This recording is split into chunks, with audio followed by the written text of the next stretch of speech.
மாளிகை எதற்காக கட்டப்பட்டது என்று சொன்னால் 19ஆம் நூற்றாண்டில் அலெக்சாண்டர் கோன் என்றவர் லிக்கரை கண்டுபிடிக்கிறதுக்காக, ஒரு புதுவகை லிக்கர் என்ற ஒரு மது பானத்தை கண்டுபிடிக்கிறதுக்காக கட்டியிருக்கீங்க.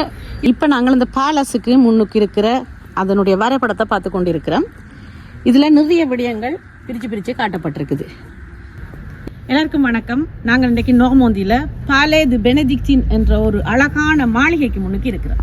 இந்த மாளிகை எதற்காக கட்டப்பட்டது என்று சொன்னால் 19ஆம் நூற்றாண்டில் அலெக்சாண்டர் கோன் என்றவர் லிக்கரை கண்டுபிடிக்கிறதுக்காக, ஒரு புதுவகை லிக்கர் என்ற ஒரு மது பானத்தை கண்டுபிடிக்கிறதுக்காக கட்டியிருக்கிறார்.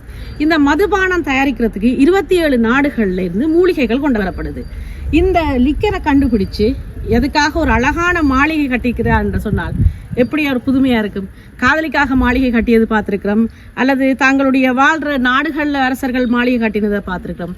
ஒரு மது பானத்துக்காக, அதாவது லிக்கருக்காக ஒரு அழகான மாளிகையை அலெக்சாண்டர் கோன் என்றவர் கட்டியிருக்கிறார். இந்த மாளிகைக்குள்ள போறதுக்கு ஒரு ஆளுக்கு 25 யூரோ,